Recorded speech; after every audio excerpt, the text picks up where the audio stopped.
आषाढी एकादशी पौराणिक कथा. युधिष्ठिराने विचारले, केशवा, आषाढ शुक्ल पक्षातील एकादशीचे नाव काय? त्या दिवशी कोणत्या देवाची पूजा करावी व त्या व्रताचा विधी कसा आहे ते मला सांगा. श्रीकृष्ण म्हणाले, हे पृथ्वीचे पालन करणारे राजा, जी कथा पूर्वी ब्रह्मदेवाने नारदाला सांगितली, आश्चर्यकारक कथा मी तुला सांगतो. नारदाने विचारले, पित्या ब्रह्मदेवा, आषाढाच्या शुक्ल पक्षातील एकादशीचे नाव काय आहे व तिचे महात्म्य काय ते मला सांगा, कारण मला विष्णूची आराधना करायची आहे. ब्रह्मदेव म्हणाले, कलियुग आवडणाऱ्या मुनिश्रेष्ठा, तू चांगले विचारलेस. तू खरोखरच वैष्णव आहेस. त्रैलोक्यामध्ये एकादशीसारखे दुसरे पवित्र व्रत नाही. हे व्रत पुण्यकारक असून ते पापांचा नाश करते व सर्व इच्छा पूर्ण करते. ज्या मनुष्यांनी जन्माला येऊन हे व्रत केले नाही त्यांना खरोखरच नरकाची इच्छा आहे असे समजावे. आषाढ महिन्यातील शुक्ल एकादशी पद्मा किंवा शयनी या नावाने प्रसिद्ध आहे. ऋषिकेशाच्या प्रीतीकरता या एकादशीचे उत्तम व्रत जरूर करावे. आता मी तुला या एकादशीची पुराणातील कथा सांगतो. ही कथा ऐकल्यानेही महापापांचा नाश होतो. पूर्वी सूर्यवंशामध्ये मांधाता नावाचा राजा होता. तो चक्रवर्ती, सत्यप्रतिज्ञ व प्रतापी होता. तो आपल्या प्रजेचे पालन धर्माने व स्वतःच्या औरसपुत्राप्रमाणे करीत असे. त्याच्या राज्यात कधीही दुष्काळ पडत नसे व कोणालाही कसल्याच आधिव्याधी नव्हत्या. त्या राजाच्या कोषागारात अन्यायाने मिळवलेले धन थोडेसुद्धा नव्हते. तो अशा प्रकारे राज्य करीत असताना पुष्कळ वर्षे लोटली. एकदा राजाच्या पूर्वजन्माच्या पापामुळे त्याच्या राज्यात 3 वर्ष पाऊस पडला नाही. त्यामुळे सर्व प्रजाजन वैतागले व भुकेने आर्त झाले.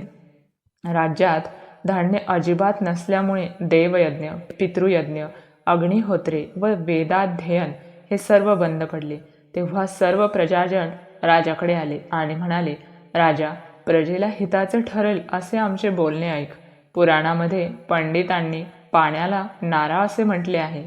तेथे पाण्यातच राहण्याचे भगवंतांचे घर आयन आहे.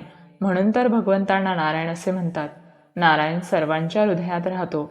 हा भगवान विष्णू पर्जन्य रूपच आहे. पर्जन्याची वृष्टी तोच करतो. त्यातूनच अन्न निर्माण होते व अन्नातूनच प्रजा निर्माण होते.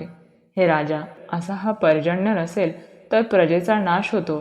तेव्हा नृपश्रेष्ठा, ज्यामुळे पाऊस पडेल व आमचा योगक्षेम चालेल असे काहीतरी कर.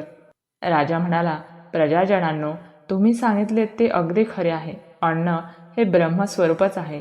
सर्व चराचर जग अन्नामुळेच स्थिर आहे. सर्व भूत मात्र, प्राणी मात्र अन्नातूनच निर्माण होतात. जगाचे जीवन अन्नावरच चालते. पुराणात व लोकांच्या तोंडून मी असे काही ऐकले आहे की राजाच्या अनाचारामुळेच प्रजाजनांना दुःख भोगावे लागते. मी सूक्ष्म बुद्धीने विचार करीत आहे. मी काही पाप केल्याचे मला आढळले नाही. तरीही प्रजाजनांचे हित व्हावे म्हणून मी सर्व प्रयत्न करेन. राजाने असा विचार केला आणि विधात्याला नमस्कार करून व बरोबर मोठे सैन्य घेऊन तो गहन वनात गेला. तेथे तप करणाऱ्या श्रेष्ठ मुनींच्या आश्रमांना त्याने भेटी दिल्या. त्यावेळी त्याला ब्रह्मदेवाचा मानसपुत्र असलेला अंगिरा ऋषी दिसला. त्याच्या तेजाने 10 दिशा उजळल्या होत्या. तो जणू दुसरा ब्रह्मदेवच आहे काय असे वाटत होते. त्या ऋषीला पाहून माधांता राजाला आनंद झाला व तो रथातून उतरून त्याच्या पुढे हात जोडून एखाद्या सेवकाप्रमाणे उभा राहिला. त्या ऋषीने राजाला आशीर्वाद देऊन त्याचे अभिनंदन केले व राज्यातील राजा, प्रधान, मित्र, भांडार, देश, किल्ले व सेना या राज्याच्या 7 अंगाविषयी कुशल विचारले. राजाने स्वतःचे कुशल निवेदन करून ऋषीचे कुशल विचारले. नंतर ऋषीने राजाला इकडे वनात येण्याचे कारण विचारले. मुनीला ते कारण सांगताना राजा म्हणाला, मुनीश्रेष्ठा, मी स्वधर्माप्रमाणेच पृथ्वीचे पालन करीत होतो. तरीही माझ्या राज्यात अनावृष्टी का व्हावी याचे कारण मला समजत नाही. माझा संशय नाहीसा व्हावा म्हणून मी आपल्या पायापाशी आलो आहे. तरी प्रजाजनांचा योगक्षेम चालेल व त्यांचे समाधान होईल असा उपाय सुचवावा. अंगिरा ऋषी म्हणाला, राजा, हे कृतयुग सर्व युगात उत्तम आहे असे म्हणतात. या युगात ब्राह्मण धर्म प्रधान आहे आणि धर्माचे 4 चरण संपूर्ण आहेत. या युगात तप करण्याचा धर्म फक्त ब्राह्मणांचा आहे असे असता राजा तुझ्या राज्यात एक शूद्र तप करीत आहे. करू नये असे काम त्याने केल्यामुळे तुझ्या राज्यात मेघ वर्षत नाहीत. तू त्या शूद्राचा वध करण्याचा प्रयत्न कर, म्हणजे दोष दूर होईल.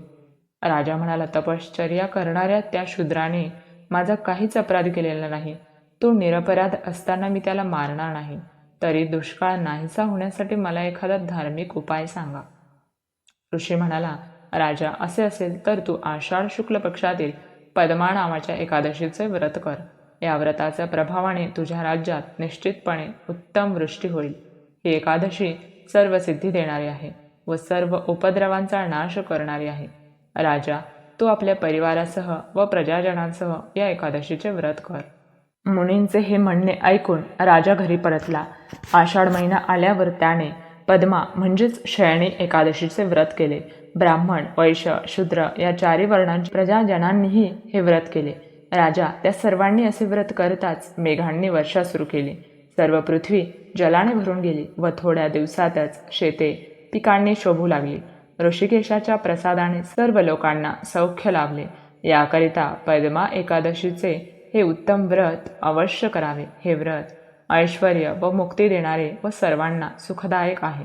या एकादशीचे महात्म्य वाचल्याने किंवा ऐकल्याने मनुष्य सर्व पापांतून मुक्त होतो. याप्रमाणे ब्रह्मांड पुराणातील पद्मा एकादशीचे महात्म्य संपूर्ण झाले.